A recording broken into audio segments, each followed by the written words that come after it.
What's up, guys, and welcome to another video. So, it's been a while since I've uploaded, but I figured out what I'm going to do with this channel. I'm going to do reviews of collectible stuff, box openings, board games, stuff like that. And this week I'm going to start with a super awesome game. This is a board game, and this is a game called Dungeons. Now, this is set in the Dungeons & Dragons lore. There's a couple of things that I like about this. Now, we'll get into it, unbox it. It's still sealed. I don't know if you can see that or not. It's still sealed, but we're going to get into that. I did play it over the weekend, but the thing I like about this game is that, A, it's in the Dungeons & Dragons lore, so if you're into fantasy and stuff, it's cool, but it's not overdone to the point to where if someone's not into it, they wouldn't enjoy it. This game is very, very simple. You can play it with your kids, which is super cool, so if you have a kid that you're trying to just play some board games with, it's cool, but you can get some enjoyment out of it too because it's got a fantasy element if you're into that kind of thing. The other thing I like about this game is it's super, super cheap. It's $20, which in the realm of board games and stuff, that's pretty cheap, especially for what it is. I paid $19.99 for this at Books A Million. You can get it on Amazon for I think $18.74 maybe, so whatever. But yeah, this is, it's very, very cool. I loved playing it. But anyway, enough of that. Let's open this up, see what it comes with.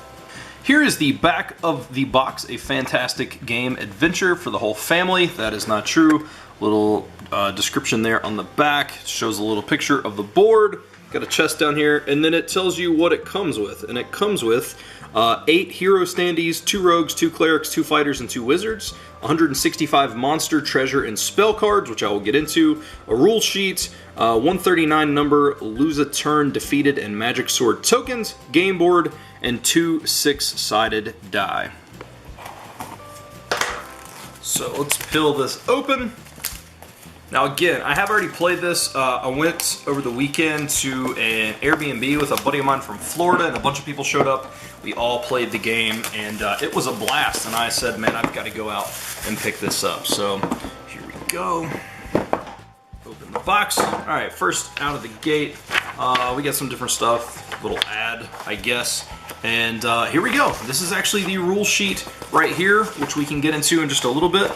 Now, the one thing that I do not like about this game is how tiny the cards are. These cards are super small, as you can see. These are the cards for the game, which I'll get into a little bit more of those. But look how small those cards are, man. They are very, very tiny. But anyway, so that's that. Pop this open. Boom, right there you got a die, the 2 6-sided die. Here are a bunch of things. So here are your game tokens, right? Your clerics, your fighters, your wizards, all that stuff. And then these over here are cemetery little blocks. So once you, which I'll get into that as well, once you defeat an enemy in a room, you just put one of these so you know that the room has been cleared. So there's that stuff. And then the all-important game board, which is pretty huge. I don't think it's going to fit right here with the way that my camera is. Maybe it will. Boom. It's a little big, but not in a bad way. See, I'll clear out some of my table. But there is the game board. Really, really big space. Tons of stuff, and I'll go over what is on this as well. So here is the board. You start here. You got level 1 rooms, level 2 rooms, which are the orange, level 3, which are this more red, 4, which is the purple. You got 5 down here in the blue, 6 down here in the green, and they're of course spread out. It's not everywhere. Now, there are a couple of different things you can move, but you have these little areas too. So for example, if you're coming this way and you want to go up through here and then through, you have to clear this room of enemies before you can further yourself on. So for example, like this door right here, you can only get when you've cleared the area to get to it. That sounds more complicated than it is, but that's kind of how it goes. So we're going to open up these cards, which I'll have to get something to put these in once we are done, but these right here are the monster cards. Now, the other thing that I like about this is there's no leveling up or anything, so it's super, super easy. It's all based on kind of luck of the draw. These are level 3 cards, which go down for a little bit. I'm sure they're not fully in here, but just to give you an example of some of the stuff, there's 2s, 1s, 5s, a whole bunch of 5s, some more 3s. I'll go through and separate these at some point. But anyway, and there's level 4s as well. But as you roll and you go into an area, so when you go into one of those yellow squares, you pick up a level 1 card. This is actually a treasure. I put the, why is the treasure right there? That's super weird. So all right, you go into level 2, you pick up a level 2 card, and this is the villain that you fight, or the monster that you fight. And these down here tell you what you can do. So, for example, this card, yeah, so you got 6 HP, 4, 5, 3, and 4. And it takes different damage based on what class you are, and that's kind of the way that it evens it out. You can do magic if you're outside of the room and you are a spellcaster. You can do magic in order to inflict damage on the enemy before, in order to kind of not die and lose a treasure or anything. But some enemies take fire damage and some take lightning damage, and you may or may not hit them. And then once you would defeat the monster, you get an equal, which this is a level 1, I don't know why those are in here, but you would pick up a level 2 treasure, and for example, 750. Now these range from anything. I've seen level 1s up to 1,000 and down to 250, and they kind of vary. And ultimately the point of this game is collecting different treasures that are worth different amounts of money. Now, what happens if you do not kill the monster? Well, there's a list of things. If you roll a 12, 11, an 8 to 10, a 6 to 7, 5 or less, it's different. 5 or less, you miss.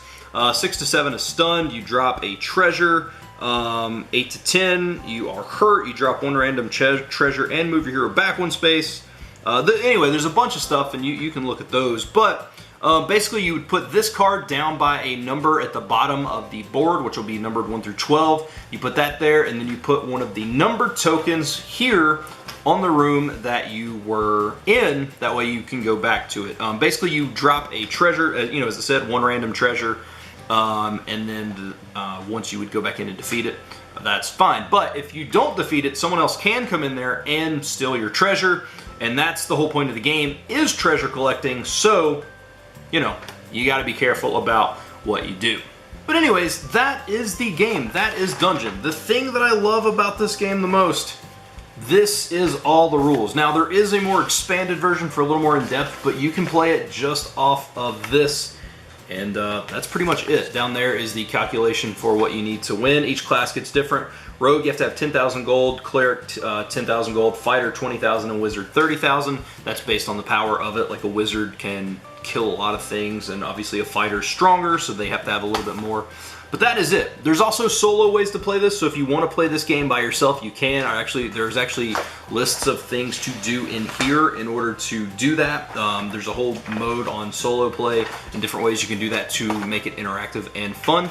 But that is it. Yeah, this game is fantastic. I highly, highly recommend this game. Like I said, it's cheap.